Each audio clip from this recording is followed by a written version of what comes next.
ಮುಖ್ಯವಾಗಿ ನಾವು ನೋಡುವಂಥದ್ದು ಗುರುಗಳೇ, ಈ ಥರದ ನಿಧಿಗಳು ಸಿಗ್ತಕ್ಕಂಥದ್ದು ಯಾವುದೋ ಪುರಾತನವಾದಂತಹ ದೇವಾಲಯಗಳಿರುವಂಥ ಆಸುಪಾಸುಗಳಿರ್ಬೋದು, ಅಥವಾ ರಾಜಾಳ್ವಿಕೆಗಳ ಸ್ಥಳಗಳಿರ್ಬೋದು, ಅಥವಾ ಅವರ ಪೂರ್ವಜರು ಇರ್ಬೋದು, ಈ ಥರದ್ದೊಂದು ಚರ್ಚೆ ಇರುತ್ತೆ.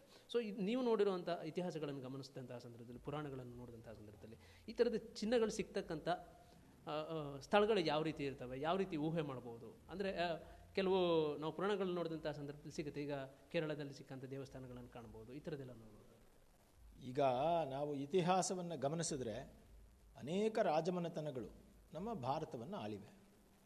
ಆ ಭಾರತದ ರಾಜಮನೆತನಗಳ ಮೇಲೆ ಆಗಾಗ್ಗೆ ಬೇರೆ ರಾಜಮನೆತನಗಳು ದಾಳಿ ಮಾಡ್ತಿದ್ವು ಮತ್ತು ವಾರ್ ಬೂಟಿ ಅಂತ ಹೇಳಿ ಯುದ್ಧಗಳಲ್ಲಿ ಅದನ್ನೆಲ್ಲ ತೆಗೆದುಕೊಂಡು ಹೋಗ್ತಾ ಇದ್ವು. ಇದೇ ರೀತಿ ನಮ್ಮ ದೇಶದಲ್ಲಿಯೇ ಯುದ್ಧ ಮಾಡ್ತಾ ಇದ್ದಂತಹ ಪರಿಸ್ಥಿತಿ ಇದ್ದ ಕಾಲದ ನಂತರ ಮಧ್ಯಕಾಲೀನ ಭಾರತದಲ್ಲಿ ಭಾರತದ ಮೇಲೆ ವಿದೇಶಿ ಶಕ್ತಿಗಳು ಆಕ್ರಮಣವನ್ನು ಮಾಡಿದ್ವು, ಇಲ್ಲಿಂದ ಕೊಳ್ಳೆಯನ್ನು ಹೊಡೆಯೋದಕ್ಕೆ ಆರಂಭ ಮಾಡಿದ್ವು. ಸೊ ನಮ್ಮ ಭಾರತದಲ್ಲಿ ಪ್ರಾಚೀನ ಕಾಲದಿಂದಲೂ ಒಂದು ದುಡ್ಡಿನ ಮಾಧ್ಯಮ ಅಥವಾ ಐಶ್ವರ್ಯದ ಮಾಧ್ಯಮ ಅಂದರೆ ಚಿನ್ನ, ಬೆಳ್ಳಿ ಇತ್ಯಾದಿ ಆಭರಣಗಳು. ಅದನ್ನು ರಾಜರು ಸಂರಕ್ಷಣೆ ಮಾಡೋದಕ್ಕೋಸ್ಕರ ಎಷ್ಟೋ ಸಲ ದೇವಸ್ಥಾನಗಳಲ್ಲಾಗಲಿ ತಮ್ಮ ಅರಮನೆಗಳಲ್ಲಾಗಲಿ ನೆಲಮಾಳಿಗೆಗಳನ್ನು ಮಾಡಿ, ಸುರಂಗಗಳನ್ನು ಮಾಡಿ ಒಳಗಡೆ ಇಡ್ತಾಯಿದ್ರು. ಅದು ಕೆಲವರಿಗೆ ಮಾತ್ರ ಆ ರಾಜಮನೆತನದ ಖಜಾನೆಯ ರಹಸ್ಯ ಗೊತ್ತಿರ್ತಿತ್ತು. ಇನ್ನು ಸಾಮಾನ್ಯ ಜನರು ಕೂಡ ಎಲ್ಲಾದರೂ ಯಾತ್ರೆ ಹೋಗಬೇಕು, ಮನೆ ಬಿಟ್ಟು ಎಲ್ಲಾದರೂ ಹೋಗಬೇಕು, ಆವಾಗ ಏನು ಮಾಡ್ತಿದ್ರು? ಈಗಿನ ಕಾಲದ ಥರ ಬ್ಯಾಂಕೋ ಟ್ರೆಷರಿನೋ ಏನೂ ಇರಲಿಲ್ಲ.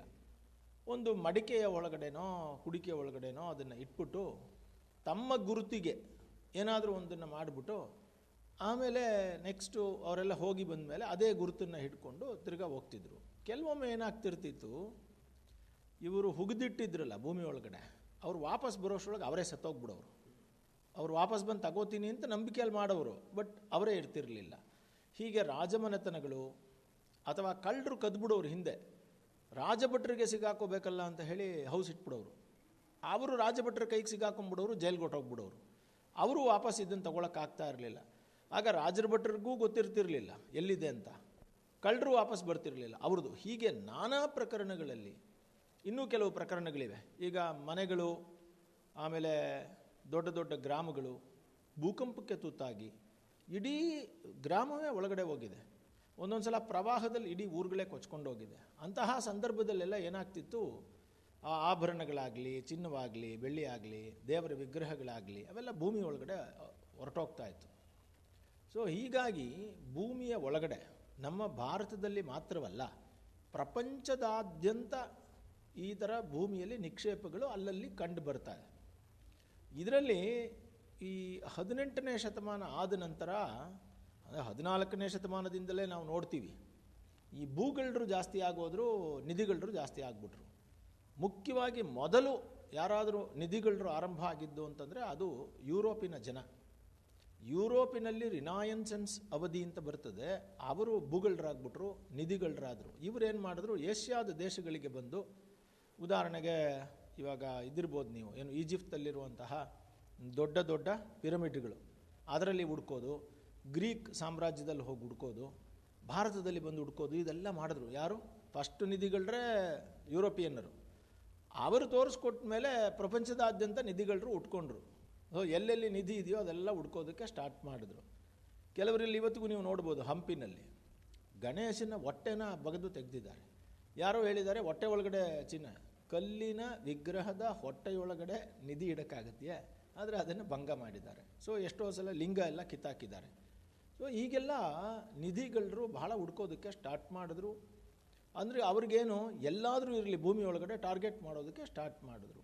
ಹೀಗೆ ಈ ನಿಧಿಗಳ್ಳತನ ಅನ್ನೋದು ಒಂದು ಕಾಲದಲ್ಲಿ ನೀವು ಹೇಳ್ದಂಗೆ ಯಾವ್ಯಾವ ಥರ ಇಟ್ಟಿದ್ರು ಅಂದ್ರಲ್ಲ, ಯಾವ್ಯಾವ ಥರ ಇಟ್ಟಿರ್ಬೋದು ಅನ್ನೋದನ್ನು ಇವರು ಭೇದಿಸೋದಕ್ಕೇ ಒಂದು ದೊಡ್ಡ ನಿಧಿಗಳ್ಳರ ಪಡೆಯೇ. ಕೆಲವು ಕಡೆಯಲ್ಲೆಲ್ಲ ತುಂಬ ಆರ್ಗನೈಸ್ಡ್ ನಿಧಿಗಳ್ಳರು.